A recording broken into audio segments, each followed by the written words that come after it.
Quais são os ídolos aos quais João se refere na sua primeira epístola? 1 João capítulo 5, versículo 21. É o último versículo dessa epístola. Ele diz: filhinhos, guardai-vos dos ídolos. Amém. Este versículo é solene e mostra que é responsabilidade pessoal de cada crente guardar-se dos ídolos. Os ídolos aqui não são meramente os de madeira, pedra ou prata.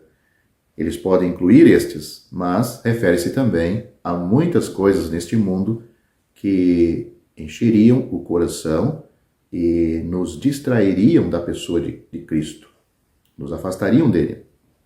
Quantos cristãos professos foram desviados e, em muitos casos, naufragados espiritualmente por fazerem um ídolo de alguma pessoa ou coisa? O dicionário Vine diz que a palavra ídolo é o que é visto, significa não apenas aquilo que atrai a atenção da visão física, em detrimento do uso de nossas faculdades espirituais, mas também qualquer concepção falsa que absorveria a mente ao obscurecimento da visão da fé. Essas palavras são boas. Vamos analisar a importância desta ordem do apóstolo João: filhinhos, guardai-vos dos ídolos. Que tipo de comando, de ordem é esta? Primeiro, é um comando final. Será que este é o último mandamento das Sagradas Escrituras que foi dada? Muitos consideram as epístolas de João como as últimas, mas o fato de que o comando, a ordem mencionada por último na primeira epístola é significativo.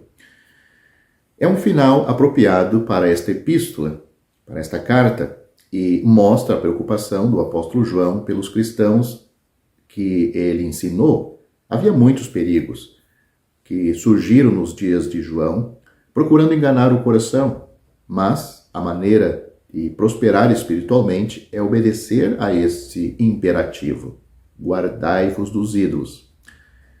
Em segundo lugar, é um comando abrangente, é uma ordem abrangente. Os crentes são chamados de filhinhos nesta epístola.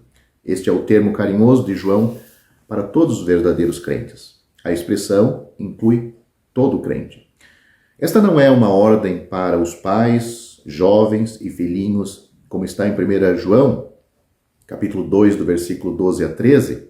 Lá temos os diferentes estágios de crescimento espiritual na família de Deus. Aqui, no entanto, João se dirige a todos os crentes, não importa qual estágio espiritual eles tenham alcançado, para que a ordem dada seja aplicável a todo o povo do Senhor. Terceiro lugar, guardai-vos dos ídolos é um comando decisivo. A palavra guardar ou guardai-vos significa que não deve haver hesitação ou demora em responder ao comando. Deve ser constantemente feito isto por cada pessoa salva. O ídolo se apega aos nossos corações, nos desviando do Senhor. Qualquer coisa no mundo, como eu já disse, sendo pessoas ou coisas, pode se tornar um ídolo e assim nos ocuparmos demasiadamente com aquilo. E aquilo se torna um ídolo para nós enquanto nos afastamos pouco a pouco do Senhor, aquele que deveria ser adorado, servido, exaltado, respeitado em nossas vidas, porque ele nos salvou. Além de ser o Salvador de todo o crente, ele também é o seu Senhor. Ele deve ter o primeiro lugar, ele deve estar no centro da nossa vida e das nossas reuniões. Quando outra coisa ou outras coisas, ou pessoa ou outras pessoas tomam este lugar,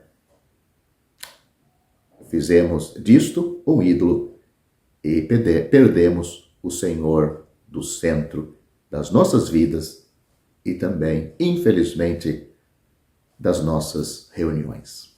Quero aproveitar e deixar uma palavra para você que não tem certeza ou segurança da sua salvação. Me faça uma pergunta: será que está seguro um homem parado no topo de um penhasco escorregadio? Se ele está constantemente em perigo de cair, então nunca se pode dizer que ele está seguro. Na verdade, ninguém pode estar seguro espiritualmente se perder a salvação por cometer um ato pecaminoso. Ou você acha que vai estar seguro? Em 1 João, primeira epístola de João, capítulo 1, versículo 8, nós lemos o seguinte: se dissermos que não temos pecado, enganamo-nos a nós mesmos, e a verdade não está em nós. É bom notar que a palavra pecado está no singular, a palavra pecado aqui neste versículo, pois João está falando da natureza, da raiz, e não dos frutos, ou seja, os pecados. Ele está falando da natureza caída, a natureza, o pecado, e não os pecados, os seus frutos. Observe também o tempo presente no grego da palavra ter. Ele não diz tive no passado, ele fala no presente, ter. João não está se referindo à vida pecaminosa passada enquanto não convertidos, mas o estado presente em que os crentes ainda têm pecado à natureza. Ninguém chega a um ponto na vida em que está livre do pecado. Não existe tal coisa como um crente vivendo em um estado sem pecado.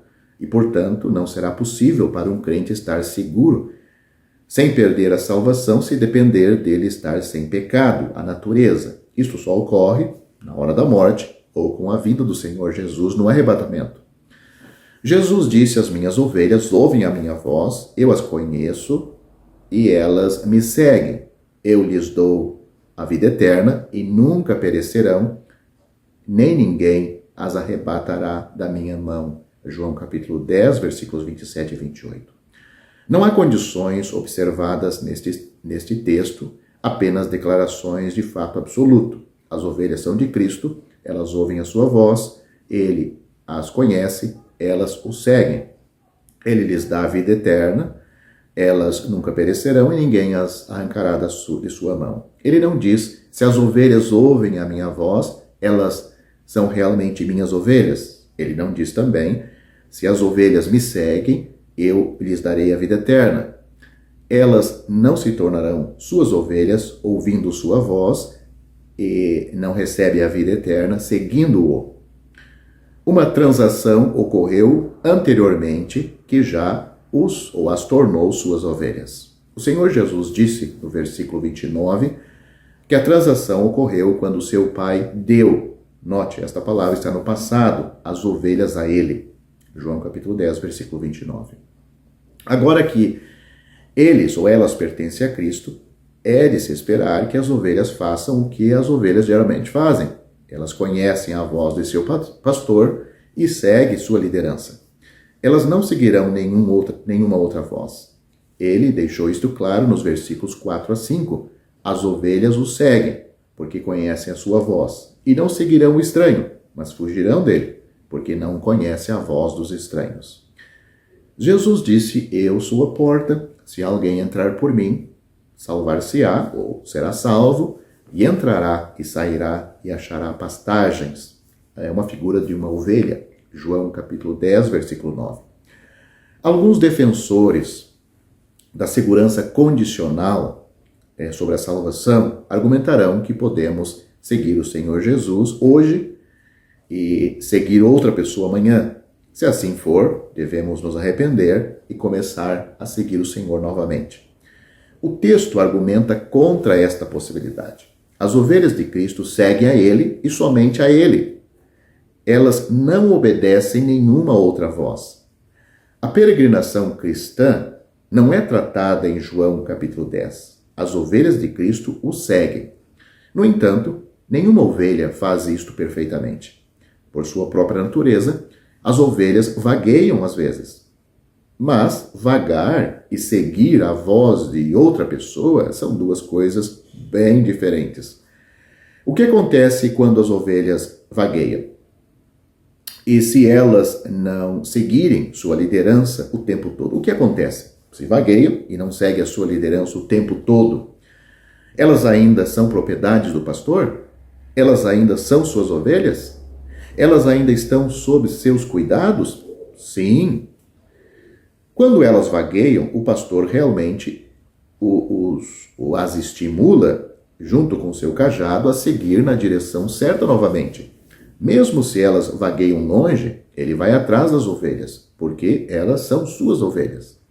Mas não há nenhuma sugestão neste texto de que podemos vagar e ficar perdidos e necessitados de salvação mais uma vez. Isto implicaria que Cristo é incapaz de manter aqueles sob os seus cuidados.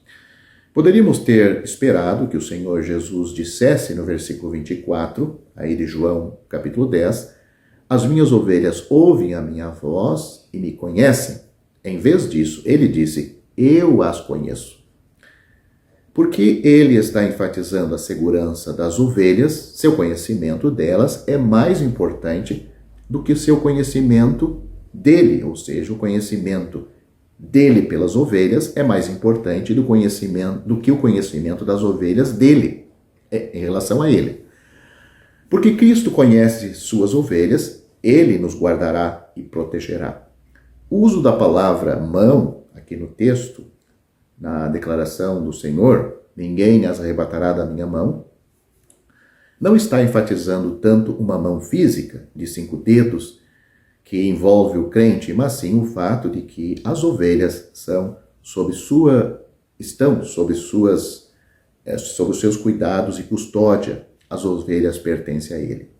O fato de que ninguém os arrancará de sua mão indica pelo menos 2 coisas. Primeiro, não há ninguém poderoso o suficiente para levar suas ovelhas. Ao contrário do mercenário, dos versículos 12 a 13, é por isso que ele, o Senhor, pode dizer, eles nunca perecerão, ou elas nunca perecerão, no versículo 28.